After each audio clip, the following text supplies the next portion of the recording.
But when it comes to energy stuff and climate stuff, because we are still the world's biggest economy, there is still no more important decision maker than the United States of America when it comes to these things. And at this point, with our current leadership, most of what the rest of the world is doing on this subject when it comes to us is they're laughing at us and occasionally taunting us. Bing, bing, windmills. If it doesn't blow, you can forget about television for that night. Mr. President, I want to present you to the greatest deal you have ever seen. It is so great that I thought I might actually get your attention by standing here next to this bird-killing, cancer-causing, blackout-generating, wind energy-producing beast here. My name is Ida Auken. I'm a member of the Danish Parliament. And now that you're here, let's talk about the deal. Okay. It's about cheap energy and saving the climate. Here's an example. The North Sea region, that's the sea on top of Europe, can produce twice as much electricity as all the coal-fired power plants of Europe combined. And look, it's smaller than Nebraska. Imagine the possibilities in all of your great United States of America. Darling, I want to watch television. I'm sorry. The wind isn't blowing. Oh yeah, the blackouts. Don't worry about your TV dinners and movie nights. In Denmark, where most of our electricity comes from wind, we have on average 15 minutes of blackouts every year. Whereas in US, with all your coal-fired plants, you go dark on average 2 hours every year. Our country is in serious trouble. So, Mr. President, we all know you can do this. Just grab your pen, sign a deal, and let's save the climate. That's the sea on top of Europe. That was released in the last few days by a member of the Danish parliament. And in normal circumstances, that might be the sort of thing that might get Americans' backs up in defense of our president, right? However much we have internal disagreement and, dissension in terms of our own feelings about our own leaders, usually you'd expect maybe even a broad swath of Americans to feel bad about some politician from some other country making fun of our president in this way. In this case, it's a little harder for us to get there because our president really did just cancel a trip to that country, to Denmark, because he complained that country's leadership did not want to talk to him about him buying Greenland. And I really don't want to talk about Donald Trump suggesting that he could do that and that he wants to buy Greenland. I'm just gonna, but separate and apart from the insanity of that entire concept, he really did just cancel a trip to Denmark because he said they weren't going to talk to him about the U.S. buying Greenland. And he said that right after he publicly insisted that he wasn't going to Denmark to talk to them about buying Greenland. And again, whether or not you care about the incredibly insane idea that the U.S. would buy Greenland, how is it that a U.S. president says, no, I don't want that, and then says, oh, yes, I want that, and I'm canceling my international trip because I didn't get it? Right? No matter the subject or the stupidity or insanity of the original subject, that sort of 180-degree turn from an American president is honestly nuts. Him saying, no, I don't want that. Yes, I want that. I'm canceling my trip because I didn't get that. I thought you said you didn't want that. My earlier statement is inoperative. I don't acknowledge I made my earlier statement. What are we talking about? It's Greenland? I know we've gotten used to this kind of thing, but it is nuts.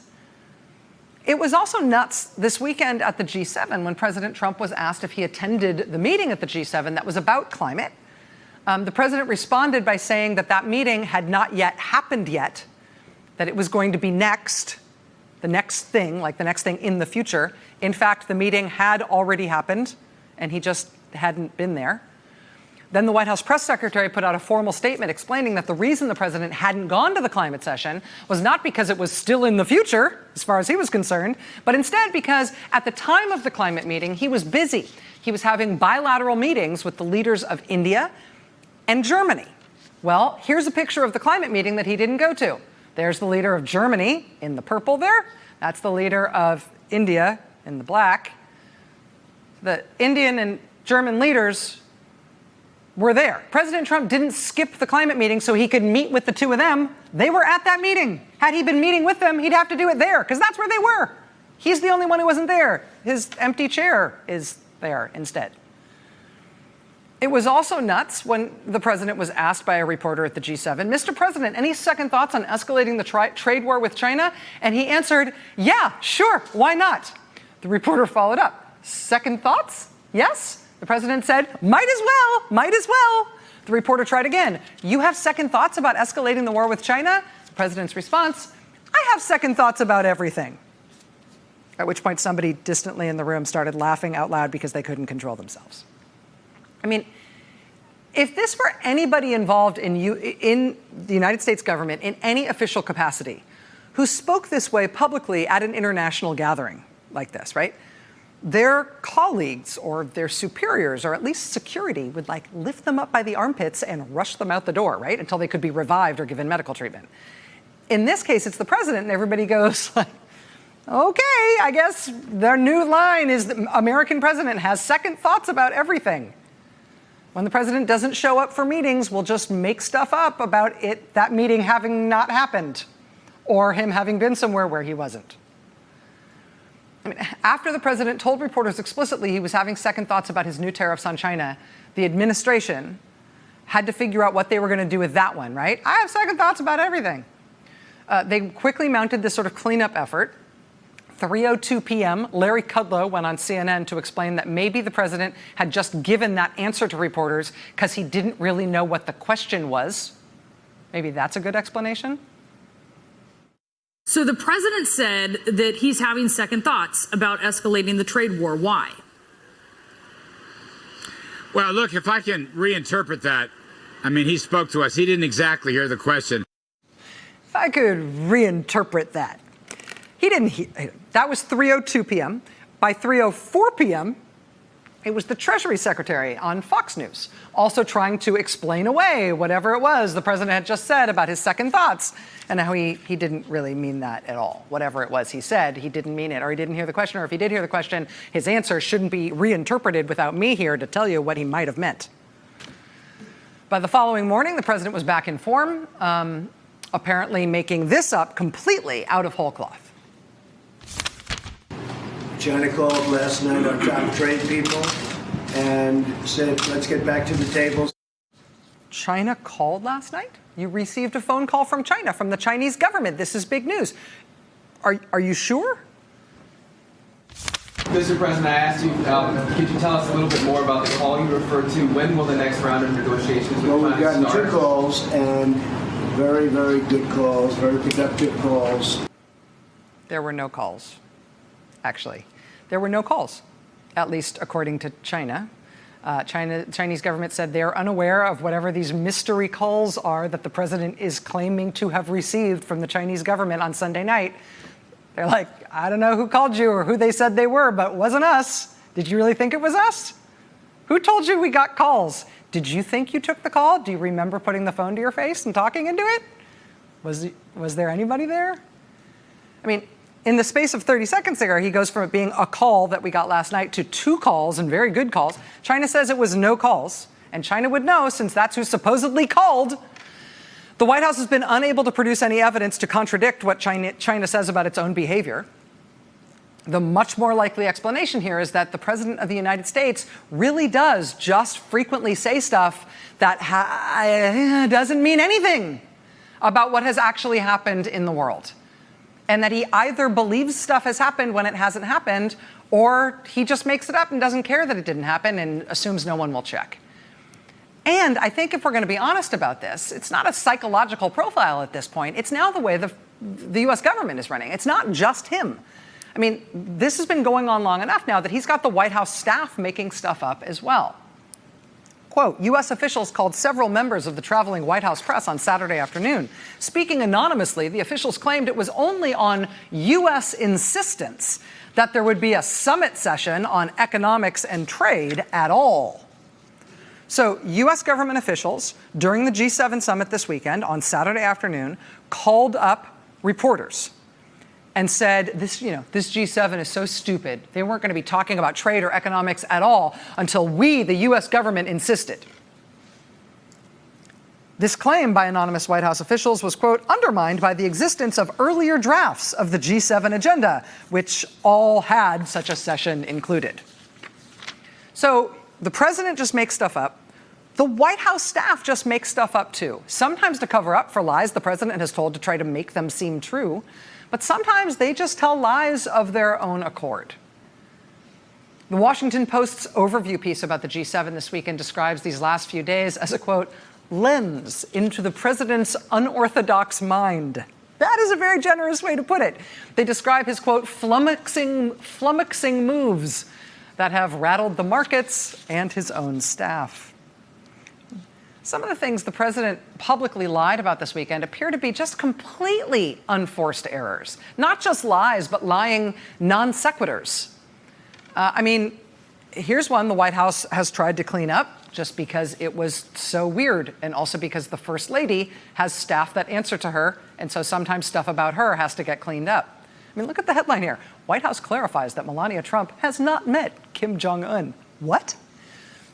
Yeah, Trump just volunteered to reporters apropos of nothing this weekend. The First Lady has gotten to know Kim Jong-un, and I think she would agree with me. He's a man with a country that has tremendous potential.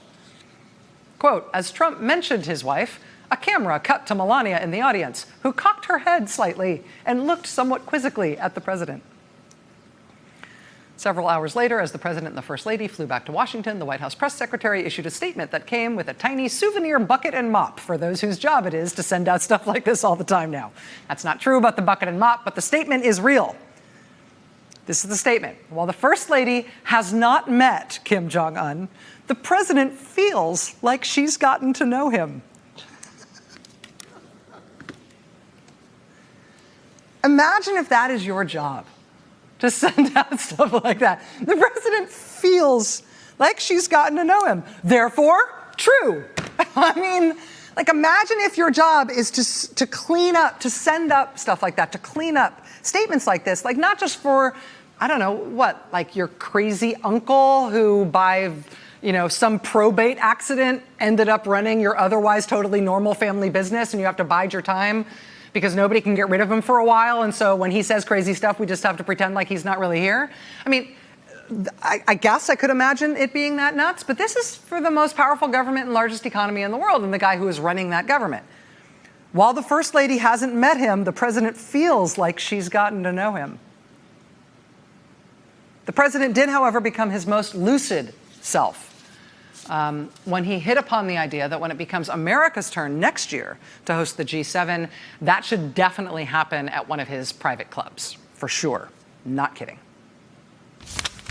With Doral, we have a series of magnificent buildings. We call them bungalows. They each hold from 50 to 70 very luxurious rooms with magnificent views. We have incredible conference rooms, incredible restaurants. It's like such a natural. And we have many hundreds of acres so that in terms of parking, in terms of all of the things that you need, the ballrooms are among the biggest in Florida and the best. The biggest ballrooms, the best ballrooms in Florida, the best ballrooms in Florida. Also, did I mention our parking facilities? We're very nearby the airport. Our bungalows have very luxurious views. Needless to say, if the president did do this and decided that his privately owned for-profit business would be the host of the next G7, that would, in effect, be forcing other countries' governments to pay him and his family in order to attend the G7. And that, among other things, would be fantastically unconstitutional. But nevertheless, I kid you not, today the official White House Twitter feed repackaged those lucid and even excited comments by the president at his otherwise shockingly incoherent international appearance over these last few days. They clipped and captioned those comments as an official announcement. Look, it's the White House Twitter feed. This is not real Donald Trump, right? The White House Twitter feed. Quote, President Donald Trump shares the location of the next G7 summit hosted by the United States. So the White House staff is officially announcing that this wasn't just like the president slipping a little more and landing in his mind on a real estate brochure where he's frankly more comfortable. According to the White House, that really was the president of the United States announcing that his family's private club is going to host the G7, and all those other countries who want to send delegations because it's the G7 will have to pay him and his family in order to attend next year. One country per bungalow. You can just pay Don Jr. at the door, or Ivanka. You know, in fact, let's make this easy. Leave the check with any of my children. Also, try the veal. I mean, this would be a very funny movie if this were about something fake. It would be great if this was fake, but this is us now. And apparently this is something from which nobody wakes up and we move on. This is just what we have to do on a day-to-day basis and figure out how to deal with it moving forward. More ahead. Stay with us. Hey there, I'm Chris Hayes from MSNBC. Thanks for watching MSNBC on YouTube. If you want to keep up to date with the videos we're putting out, you can click subscribe just below me or click over on this list to see lots of other great videos.